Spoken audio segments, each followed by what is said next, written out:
Hey y'all, it's Ja. And I know y'all are thinking, where the hell is Queen Styles at? Don't worry, Queen will be right here alongside me, recording as usual very shortly. For 2026, we wanted to switch it up a little bit, and the Queen will be recording episodes by herself. I'll be recording episodes by myself, and of course, we'll be recording episodes together. This will just help us be more consistent and stay in your algorithm and on your feed. So, you know, this is my first time doing this.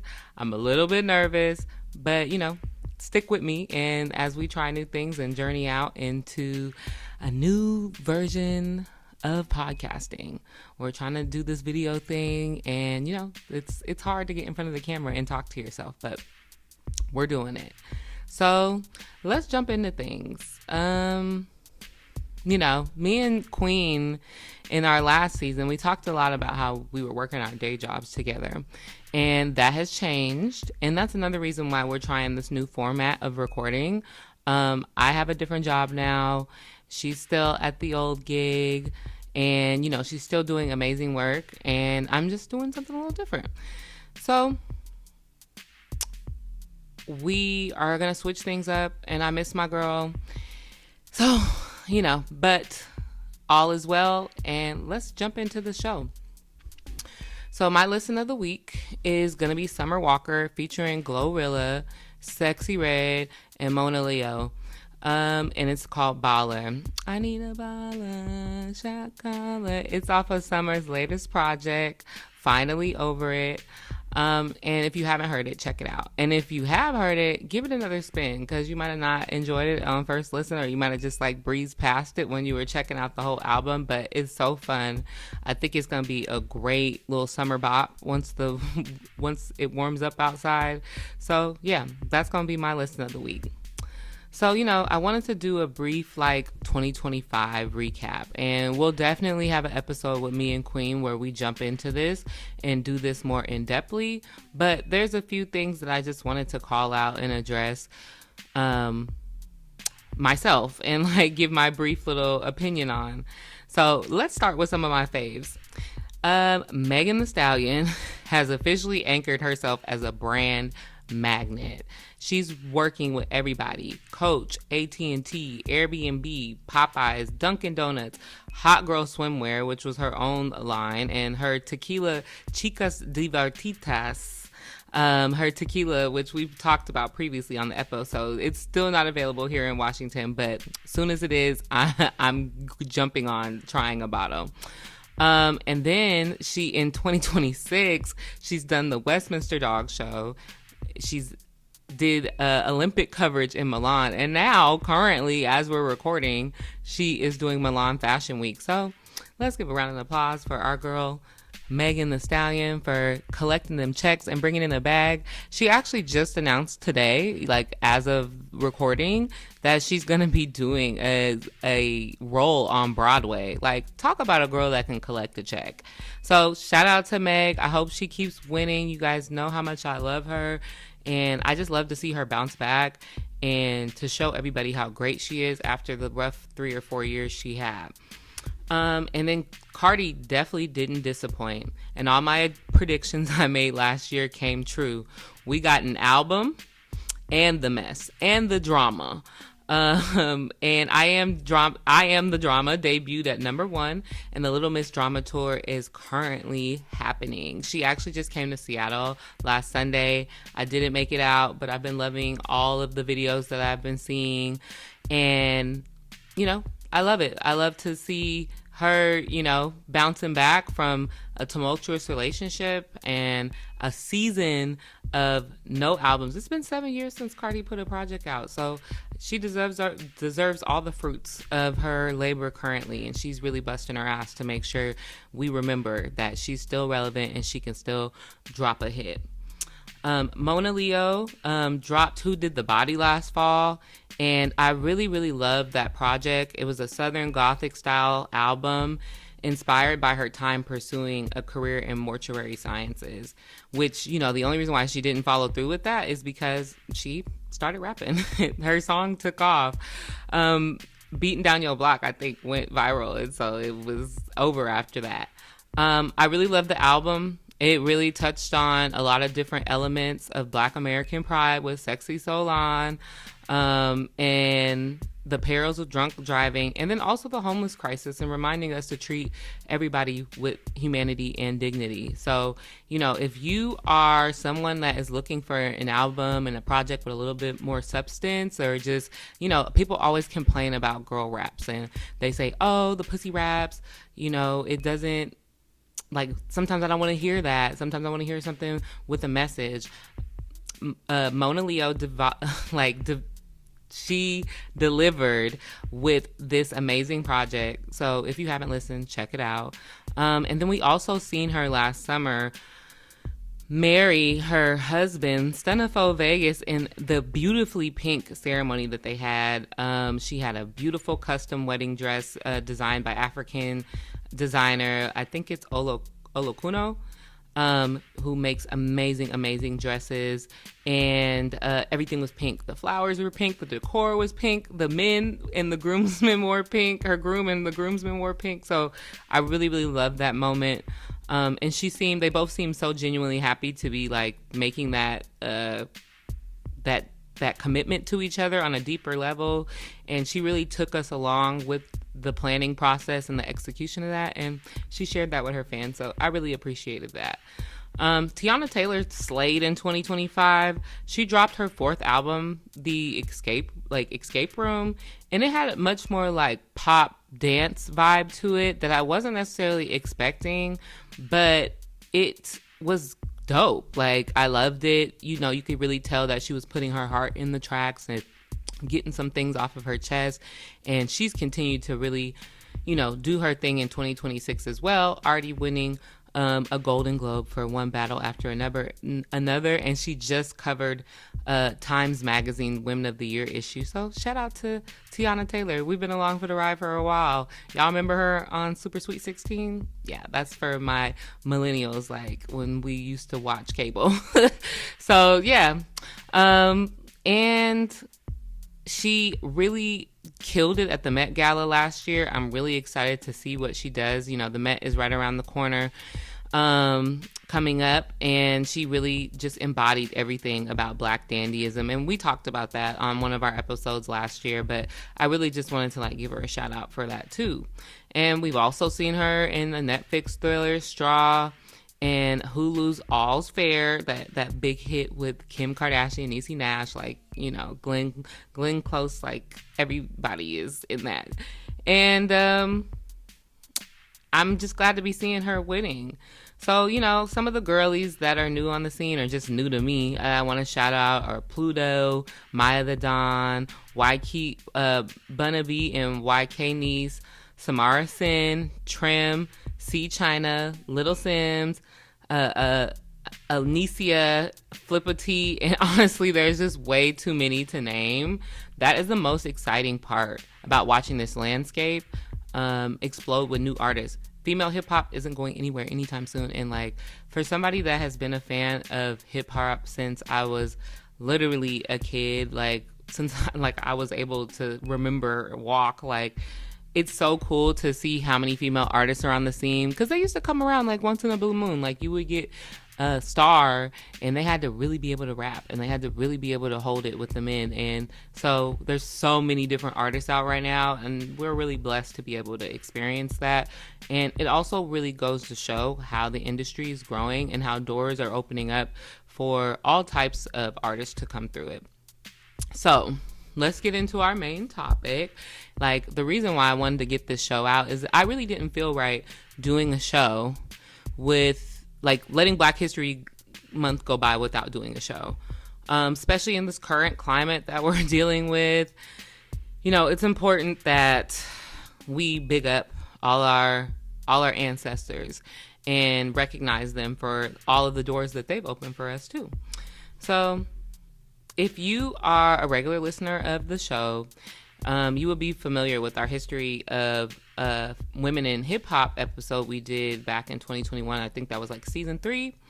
And if you're new here, like go back, tap into that. It's a lot of great information. I'm sure there's something in there that'll be surprising you.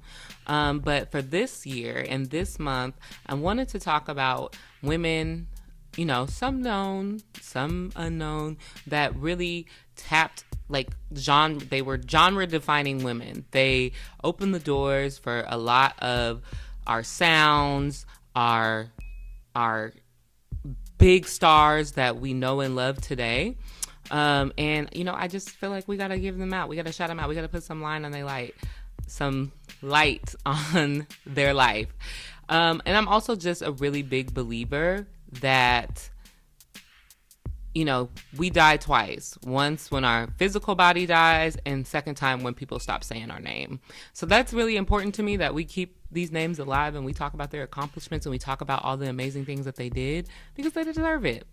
So I wanted to discuss some of the dolls and divas who are the foundation for all the different elements of hip hop. You know, we got our jazz, our rock and roll, a little bit of our R&B, all of that collectively makes up hip hop and the things that make hip hop unique and why it's a genre that's been around for 50 plus years now. So there are just way too many trendsetters, artists from back in the day that deserve glory for me to name them all in one episode. So if you have a black woman that you know that has helped push the culture forward, please feel free to drop her in the comments. We would love to talk about her in future episodes. But I just picked 3 of my favorites, and the ones that I think that really deserve recognition. So please feel free to email us at shegotthejuicepod@gmail.com, or drop it in our comments on our Instagram at shegotthejuicepod on IG. And then we also have a YouTube page, which is going to be She Got the Juice Media LLC. And yeah, so stop by, come in, give your opinions. We would love to hear them. So I want to start with my first, which is Sister Rosetta Tharpe. Let's start with the godmother of rock and roll. She was born on March 20th. Shout out to her. Her birthday's coming up, in 1915 in Cotton Plant, Arkansas. Her parents were cotton sharecroppers by trade, but musicians at heart. Her father, Willis Atkinson, was a singer, and her mother, you know, born Katie Harper, was also a singer and a mandolin player. So that's like that little guitar with like the rounded bottom. Like you usually see like court jesters and stuff playing it. That's what her mama was playing. So I think that's really cool. And Rosetta was raised Kojic. Like, and this is like 1915 is like when the Kojic church is really starting to pick up steam and develop itself into a new branch of Christianity practice here in America. And by the age of 6, she had joined her mother in a traveling evangelical choir. She was recognized early on as a miracle singer and guitar player, and spent her adolescent years performing alongside her mother across the American South. So this is like, you know, the Christian equivalent of like the juke joints. So they would go around to different churches and like community halls and perform with this choir where they would sing and give praise to the Lord. But we're talking about top tier talent. Like this ain't your granny's choir. No shout out, no shade to your granny. I'm sure she's a wonderful singer. That they were, you know, doing this and just bringing a different flavor to the South, and, you know, going around and entertaining people, keeping people uplifted. So in 1934, she met and married her husband, Thomas Tharpe, a Kojic preacher. And Kojic stands for Church of God in Christ, if you didn't know. That marriage was short-lived, but she decided to keep a variation of his last name as her stage name, which remained for the rest of her performing life. And I love how the girls were like, you know, this is my identity. This is how I am performing. And so I'm going to hold on to that, whether we together or not. And so she, you know, by this time she had moved to Chicago. And so in 1938, she left Thomas, she left Chicago, and she moved with her mother to New York City. Later that year, at the tender age of 23, Thorpe recorded her first record with Decca Records. She didn't shy away from blending the blossoming sounds of R&B along with her gospel roots. Her instrument of choice was the electric guitar, which, was pretty new on the scene at that time, too. And it carried the soul of both blues and the early seedlings of rock and roll. That's That's All was one of the first songs she recorded with Decca Records, a remake of a 1927 record titled Denomination Blues, written and performed by gospel singer Washington Phillips, which became an instant hit. It incorporated the familiar sound of blues with Christian lyrics. Her use of heavy, distortion with the guitar and intricate riffs pioneered a new sound in music that inspired many, which we'll get to later. We'll talk about those influences. Other songs she recorded in 1938 and 1939 was Rock Me, My Man and I, and The Lonesome Road. And all of these tracks launched Rosetta into a overnight success. She capped off the success of 1938. Like, this is 1 year, child. These girls was getting busy. Like, that's one thing I want to call out. These women were working. She capped off the success of 1938 with a performance at Harlem's legendary Cotton Club alongside Cab Calloway, legendary jazz singer, songwriter, and band leader. And she also performed at Carnegie Hall,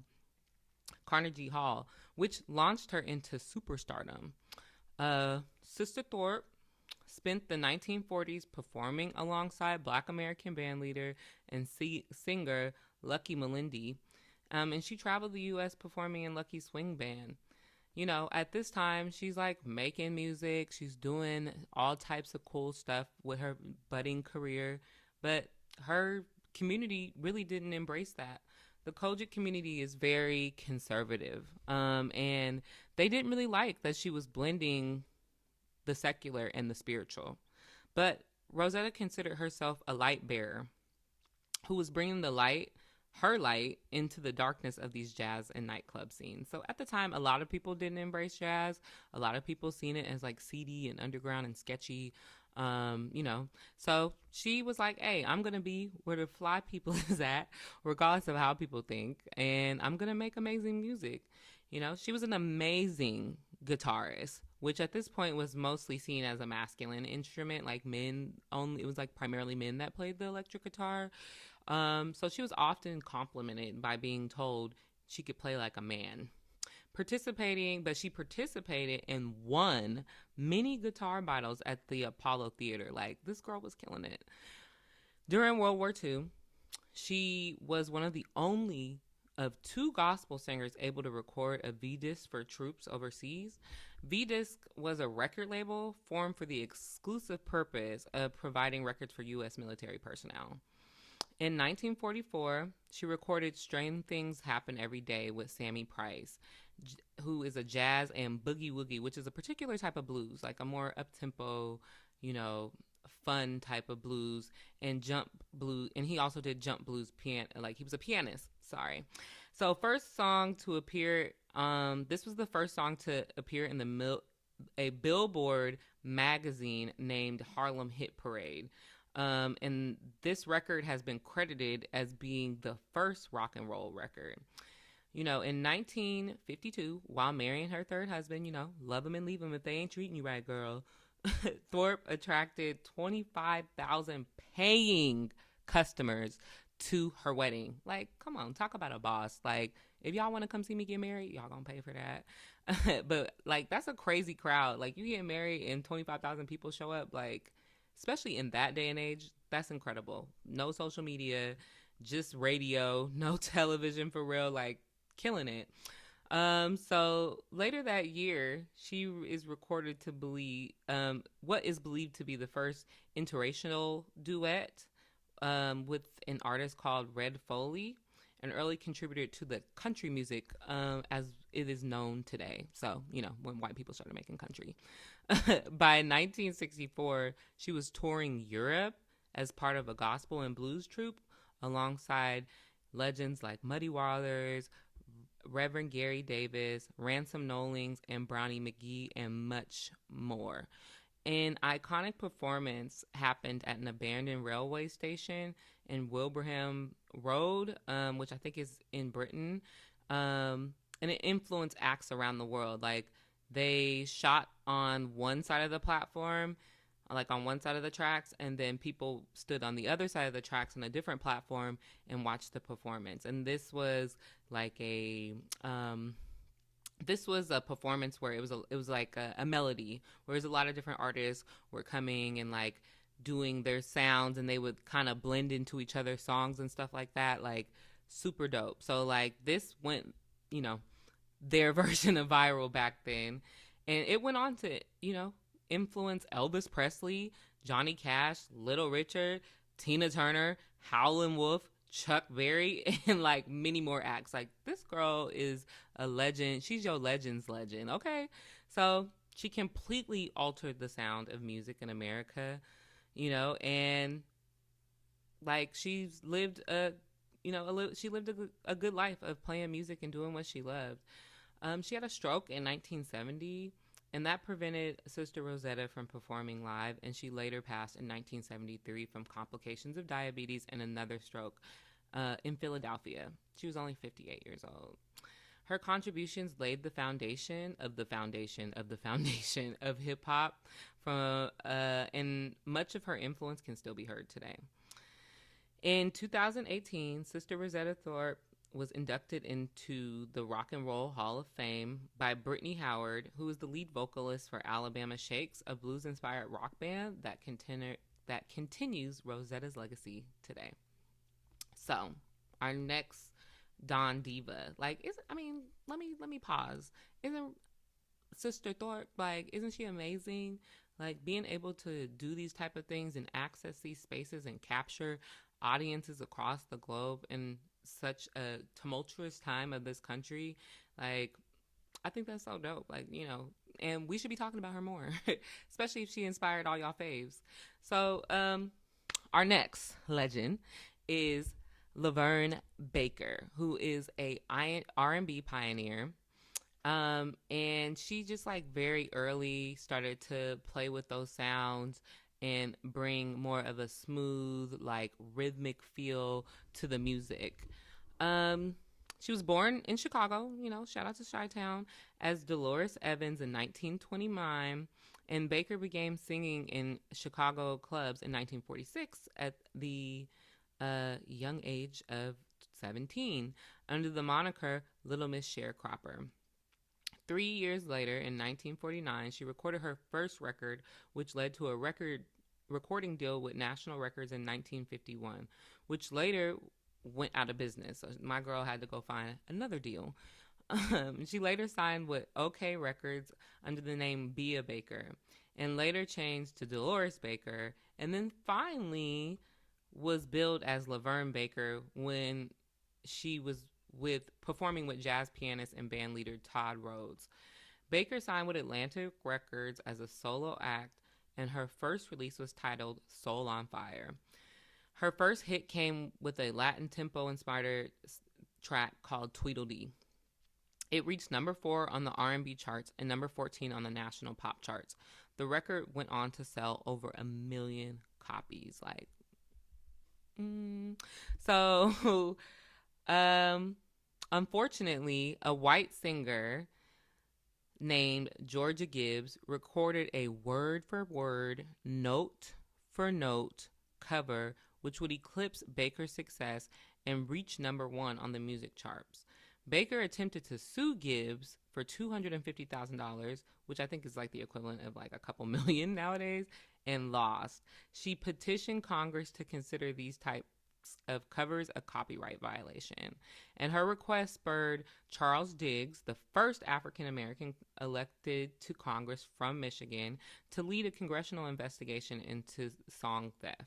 So this sister right here made sure that she started the fight that would lead to people not being able to steal music from Black artists and call it their own and profit off of music that they didn't make and that they only covered.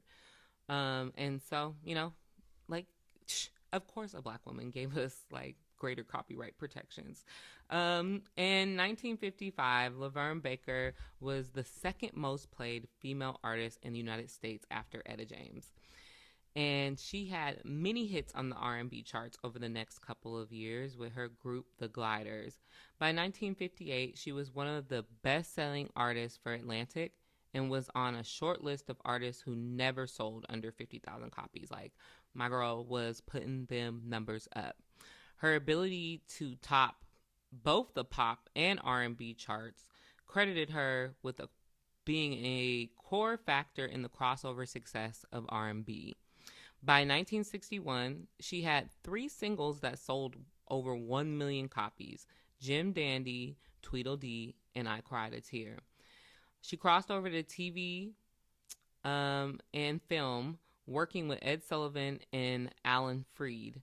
In 1966, Baker recorded a duet titled Think Twice with R&B singer Jackie Wilson, which was met with great controversy due to its risque lyrics, which at the time was considered too raunchy for the airwaves. Like, it was probably really light. Like, she probably said something about enjoying a little, razzle dazzle. In 1965, Baker signed on for a USO tour, and so that's like when artists go on to travel overseas and perform for the troops, like when they're out at war and stuff. So she ended up catching pneumonia, and Baker was sent to a naval base at Subic Bay in the Philippines to like recover because she had gotten really, really sick. And shortly after recovering, a friend suggests that she stay and be the entertainment director for the Marine Corps Staff NCO Club. She worked there for 22 years. She would kind of travel back and forth between the Philippines and the U.S., but she stayed on there as the entertainment director until 1991 when the base finally closed. At the age of 60, and I might need to it might be 58, but at the age of 60, Baker performed at Madison Square Garden for Atlantic Records' 40th anniversary show. She made her Broadway debut in 1990, replacing Ruth Brown in the hit musical Black and Blue. She would continue to release music well into the 90s. She ended up having some health complications in 1994. Both of her legs were amputated due to diabetes complications, but she still continued to perform live. In 1995, she recorded her last record, which was called Jump Into the Fire. In 1996, battling ailing health, she sang at a benefit concert honoring her that helped pay for her medical bills. Now, you tell me how my girl has sold millions of records, given a long career to the military, and has never released a song that sold under 50,000 units and is broke. That doesn't make any sense. So, she was quoted as saying, though, God took my legs, but he left me my voice so I could continue to do what I love, to sing and entertain. In 1991, she became the second solo artist to be inducted into the Rock and Roll Hall of Fame, preceded only by Aretha Franklin. So, hey, come on now. And that was in 1987. Her song Jim Dandy was named one of the Rock and Roll Hall of Fame's 500 songs that shaped rock and roll. That song was ranked number 343 on Rolling Stone magazine's list of the 500 greatest songs of all time. In 2020, Baker was inducted into the National Rhythm and Blues Hall of Fame. Baker ended up passing away on March 10th, 1997 at the age of 67 from cardiovascular disease. Due to financial issues, she was buried in an unmarked plot in Maple Grove Cemetery in Kew Gardens, New York. Like, that's crazy. Why would she have to go into the ground in an unmarked grave? Like, I just really hate how many artists were taken advantage of and how many artists whose names we'll never know because their art was stolen from them. Their names were stolen from them. Their styles were stolen from them, and they're just buried in history. Some local historians raised funds for a headstone, which was erected on May 4th, 2008. So Laverne Baker finally has a proper headstone to mark her resting place. It's a major testament to how much wealth was stolen from these artists. She should have never died poor, especially after being an international success. So, our last but certainly not least call out is somebody that everyone knows. But you might not know all of her successes in her story. Donna Summers. She is the queen of disco. She was born Donna Adrienne Gaines on New Year's Eve in 1948 in Boston, Massachusetts, to Andrew and Mary Gaines. She was the third of 7 children. She, like many others, got her start in the family church at 10 years old. With black church, the black church can raise up talent like nobody's business. Like, we've seen so many iconic artists get their start in the black church, that that's why you can never discount that space. That's a story for a different day that we get into, like, just the black church and its importance to our culture. But y'all see that each one of these artists started singing in the church and went on to be great successes. She attended Jeremiah E. Burke High School, where she performed in school musicals, and she was pretty popular. She dropped out of high school like weeks before graduating to join a blues rock band called Crow. And they got an opportunity to move to New York City in 1968 in the hopes of recording a deal. But when the band got there and they met with some record labels, most of the labels were only interested in signing Donna. So the band quickly dissolved. But she kept it going, kept her hustle going. So she stayed in New York. She auditioned for a musical called Hair, where she landed the part of Sheila.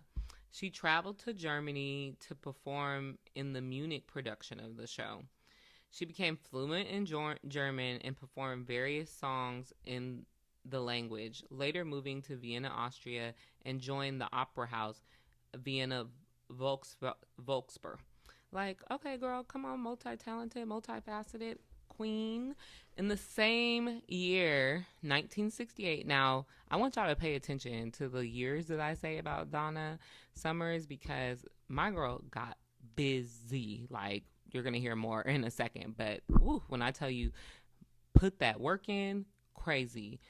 So in 1968, Summers released her first single as Donna Gaines, a German version of the song Aquarius from the musical Hair. She released a few more singles, but mostly worked as a model and background singer until meeting and forging a relationship with producers Giorgio Moroder. I'm sorry if I messed that up. And P. Beloit. They produced a demo tape in 1974, which led to a deal with the European distributed label Groovy Records. Summers' first album, Lady of the Night, was released in 1974. It sounded much different from the style that she would later be like noticed for. And the album had elements of like symphonic rock, folk, and some pop. So 2 singles from the album, The Hostage and the title track, Lady of the Night, hit the top 10 in countries across Europe. Morodo and Beloit began producing a disco record that had yet, they were like producing a disco record and it didn't have any vocals yet. So Summer and her producers will record a demo of what would soon be her very first hit, Love to Love You. I love to love to love you. Like, yeah, we're all familiar, right? So Moroder, I think that's how you say it. Moroder sent the record to record labels across the U.S., where it caught the eye of a Neil Bogart, who was the president of Casablanca Records. Bogart played Summer's demo at some extravagant Hollywood party. You know how this is the 70s. Y'all know how they was getting down. Bogart soon asked Moroder to produce a longer version to be played in disco clubs across the U.S. Like, come on, girl, you the soundtrack of the party. I love that. And the final version ended up being 16 minutes long. Like I said, soundtrack of the party. Summers secured a distribution deal with Casablanca Records, and her second album, named after her first hit in July 1975, so that's Love to Love You. Soon after Like this released in 1975, soon as after the single dropped. So Love to Love You became her first entry on the Billboard Hot 100, peaking at number 2 in February of 1976. The popularity of Love to Love You Baby, Love to Love You Baby, like all of that, landed Summers her first gold certified record, which meant she sold 1 million copies. Because of the sensual nature of the song, though, some stations in America and Europe refuse to play the song. It's giving hater. Like, I never believed that y'all was that conservative. Later on in the summer of '76, Summers released 2 more albums, a love trilogy and 4 Seasons of Love. Both albums would become certified gold. So this is 1976. She's released 3 albums so far, and they're all doing very well. Following her 1976 success, Summers released an experimental album called I Remember Yesterday. It was like futuristic, melodic, and she had a single on there called I Feel Love, and it put Donna back in the top 10 on Billboard, also becoming her first and only number 1 in the UK. So, you know, they ain't got the juice like that. The album also cracked the top 20 on Billboard. So you're talking about a black woman that is like charting on Billboard, and this is completely unheard of at the time. You know, some of like Laverne Baker had some pop chart success, but like this is the modern music boards that we're familiar with today. The success of that album led to her first American Music Award nomination for favorite soul slash R&B female artist, and was at the very first American Music Awards. And she did a second album that was experimental that year. So this is album number 4 in 1 year. Once Upon a Time, you know, that's what the album was called, Once Upon a Time, hitting number 26 on the Billboard Hot 100 charts. So flash forward a little bit, 1978 saw, you know, Summers come back to the United States. She accepted her first film role in a movie called Thank God It's Friday, and she made 3 singles for the soundtrack, one of which, Last Dance, hit the top 10 on Billboard.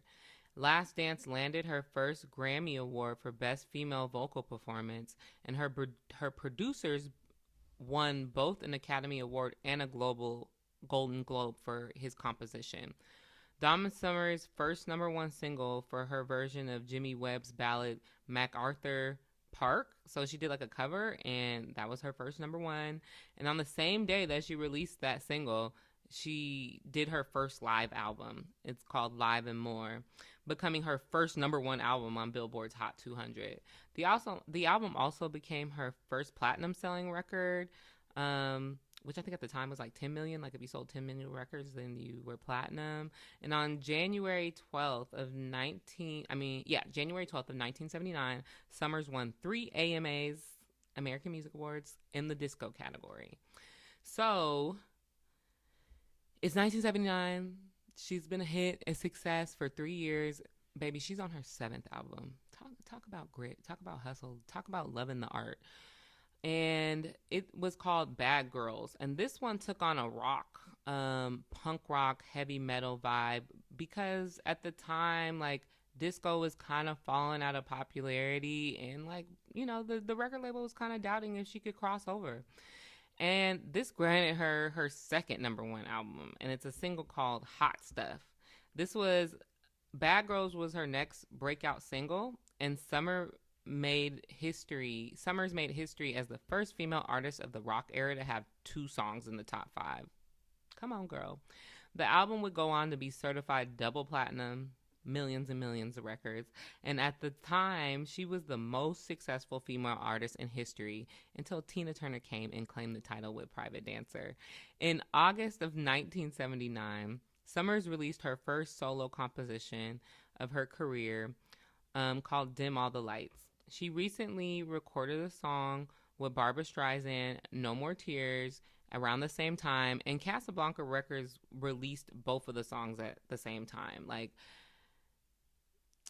Donna Summers was really passionate about Dim All the Lights, and she wanted Casablanca Records to release her song first. And the president was like not really feeling it. He was like, I think you should push this Barbra Streisand track. It's gonna do better. It's gonna be more commercially popular.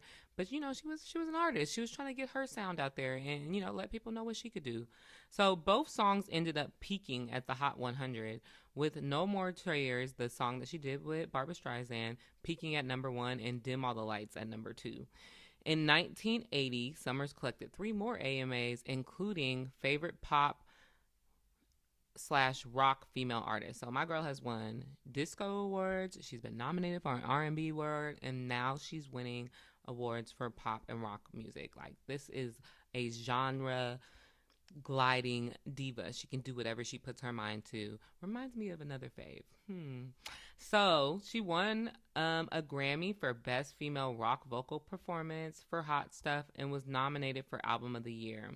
In 1979, Summers played 8 sold-out shows at the Universal Amphitheater in LA. In the beginning of 1980, the Donna Summers special aired on ABC. Disco was like, not as hot. And, she was like, I'm going to keep doing my thing. Like, I've already proven that I can make music across different genres. And the thing that I think was really interesting about this when I was doing the research for this show is that a lot of the radio stations were not refusing to play disco and like urban music because like it's like, oh, we're pushing rock because rock has more substance. And this is by this time, like, white people are doing rock music. So it's like, oh, it has more substance, it has more of a message. We don't want to hear disco anymore. We're not in a party mood because of what's happening in the country. And it's like, bruh, like, hating, like, y'all are just mad that black people are successful and you're putting up gates and obstacles at every turn.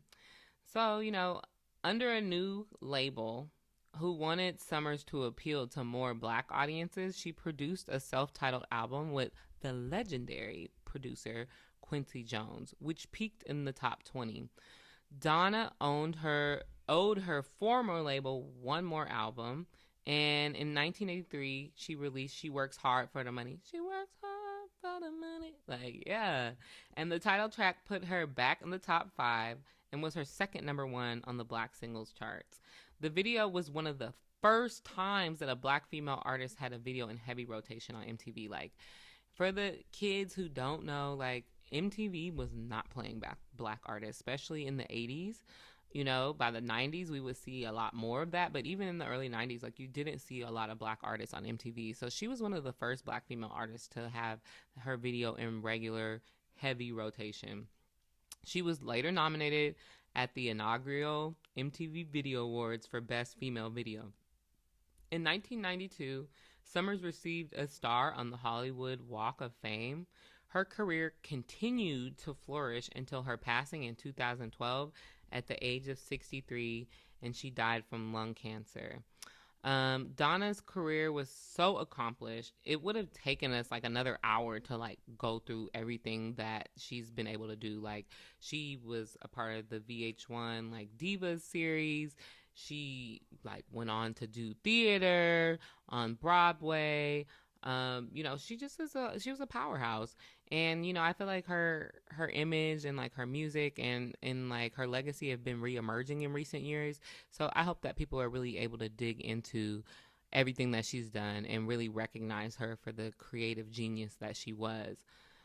She won numerous awards, and she was considered as the Queen of Disco, but also as someone that bridged the gap between disco and pop rock and R&B and experimental dance. And like, she just was just this artist that really blended a bunch of different sounds and kind of did whatever her heart pulled her into.